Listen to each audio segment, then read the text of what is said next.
Licence আমার degree invalid হয়ে যাবে। আমার ফাইন্যান্সিয়াল এত ইনভেস্টমেন্ট ছিল, এখানে এত টাইম ছিল, আমার সব ইউজ ছিল, এটা কি হবে এখন? 300+ স্টুডেন্টস, 32+ একটা কলেজ থেকে অন্য কলেজ মাইগ্রেট করতে পারে না। আল্লাহ আমাদেরকে মাফ করুক। সারা পৃথিবীর মানুষ এগিয়ে যাওয়ার জন্য চেষ্টা করছে, প্রত্যেকটি নেশন তারা সামনের দিকে এগিয়ে যাচ্ছে। শুধু আমরা বাংলাদেশিরা আমরা শুধু পিছনের দিকে দৌড়াচ্ছি।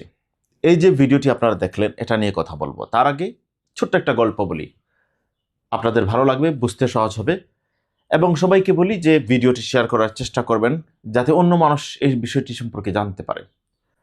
আমাদের সমস্যাগুলো আমরা নির্ণয় করতে চাই এবং নির্ণয় করে সেগুলো শুধরে আমরা এগিয়ে যেতে চাই ইনশাল্লাহ বিজনিল্লাহ।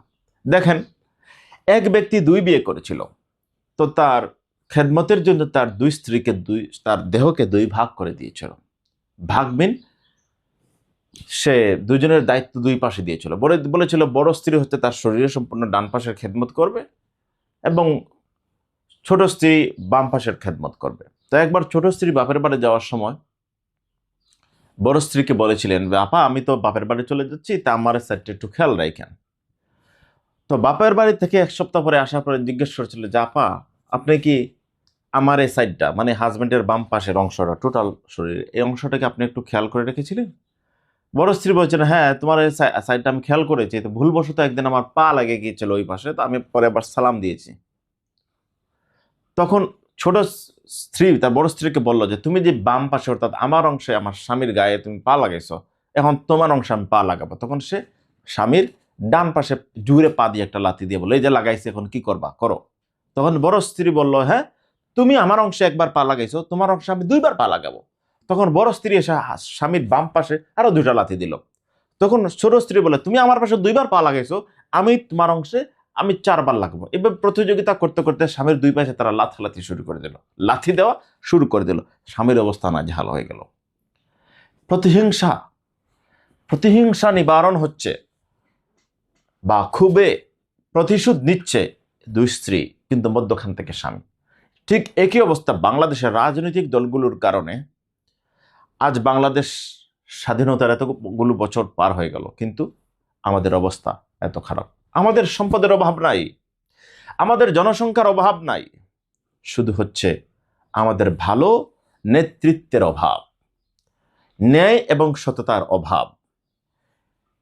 এই যে আদ্দিন হাসপাতাল, এই আদ্দিন হাসপাতালের নিবন্ধন বাতিল বা লাইসেন্স বাতিল করার মাধ্যমে দেশের যে পরিমাণ ক্ষতি হয়ে গেল, এটা এই সরকারের কি মাথায় নাই? এই যে বিদেশের মানুষরা আমাদের স্বাস্থ্যমন্ত্রীকে গাধা বলে সম্বোধন করছে, আমার মনে হয় আমাদের স্বাস্থ্যমন্ত্রী আসলেই গাধা। স্বাস্থ্যমন্ত্রীকে এই বিদেশি ছাত্রী গাধা বলেছে, সবাই ফেসবুকে এটা লিখছেন। তো শিক্ষার্থীরা, আমাদের স্বাস্থ্যমন্ত্রী আসলেই গাধা। এটা শুনতে খারাপ লাগলেও, কারণ এই হাসপাতালে 6 জন শিশুর মৃত্যু হয়েছে। মাইলস্টোন স্কুল অ্যান্ড কলেজে আমি ভুলে গেছি 100-150 মনে হয় শিশু নিহত হয়েছিল বিমান বাহিনীর অ্যাক্সিডেন্টের কারণে। তার মানে কি বাংলাদেশ বিমান বাহিনীর ট্রেনিং বন্ধ করে দেওয়া হয়েছে? তার মানে কি বাংলাদেশ বিমান বাহিনীকে বন্ধ করে দেওয়া হয়েছে? ইউনাইটেড হাসপাতালে আরো 6 জন শিশু মারা গিয়েছিল করোনার সময়, সেই ইউনাইটেড হাসপাতালকে বন্ধ করে দেওয়া হয়েছে? না, বন্ধ করে দেওয়া হয় নাই। এই আদ্দিন হাসপাতালে যে 6 শিশু নিহত হয়েছেন, কি কারণে হয়েছেন সেটা নির্ণয় করা দরকার। আগে কার অবহেলায় হয়েছেন নাকি কোন কারণে হয়েছে সেটা নির্ণয় করা এবং তাদেরকে পানিশমেন্ট দেওয়া উচিত। টোটাল হাসপাতাল বন্ধ করে দেওয়া উচিত নয়। কিন্তু সম্পূর্ণ স্বৈরতান্ত্রিকভাবে শেখ হাসিনা যেভাবে ইসলামিক টেলিভিশনকে, দিগন্ত টেলিভিশনকে বন্ধ করে দিয়েছিল, যে কোনো কারণ নাই, কোনো কথা নাই, কোনো কারণ ছাড়াই আমরা তোমাকে বন্ধ করে দেব, ঠিক একইভাবে আমাদের এই গাধা স্বাস্থ্যমন্ত্রী আদ্দিন হাসপাতালকে বন্ধ করে দিয়েছে। কারণ কি? আদ্দিন হাসপাতাল হচ্ছে যারা পরিচালনা করেন, যারা দ্বীনের সাথে সম্পৃক্ত, তারা ইসলামের সাথে সম্পৃক্ত, তারা মানবতার সাথে সম্পৃক্ত। তারা 350 না কত টাকায় অ্যাম্বুলেন্স ভাড়া দেয়, তারা গরিব লোকদেরকে বিনা টাকায় চিকিৎসা দেয়। এখন কি হয়? সাধারণ মানুষগুলো এখানে আসে।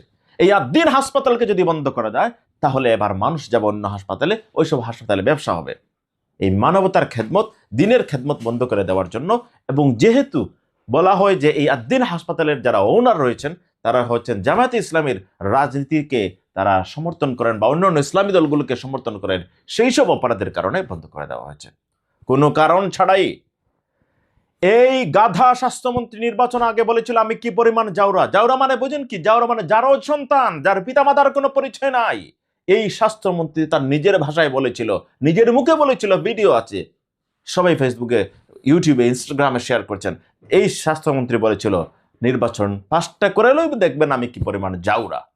সে কি পরিমাণ জারজ সন্তান সেটা প্রমাণ করার জন্য সে আগেই হুমকি দিয়েছিল, আগেই কথা দিয়েছিল। আজ এসে সে প্রমাণ করলো সে আসলে একটা জারজ সন্তান, সে আসলে একটা গাধা, যার কারণে সে বিনা কারণে একটি হাসপাতালকে বন্ধ করে দিয়েছে। এটি বাংলাদেশের অন্যতম একটি মানবিক হাসপাতাল। এই হাসপাতাল বন্ধ করায় জামাতের ক্ষতি হয়, আদ্দিন হাসপাতাল পরিবারের ক্ষতি হয়, সাধারণ মানুষের ক্ষতি হয়। শুধু তাই নয়, হাজার হাজার মানুষ কান্নাকাটি করছিল যারা এখানে চিকিৎসা নিচ্ছে তারা সবাই। কিন্তু এই বেদিন, এই মুনাফেক, এই জারজ, স্বঘোষিত জারজ সন্তান এই স্বাস্থ্যমন্ত্রী এটা প্রত্যাহার করে নাই। সে জায়গায় ঠায় দাঁড়িয়ে আছে।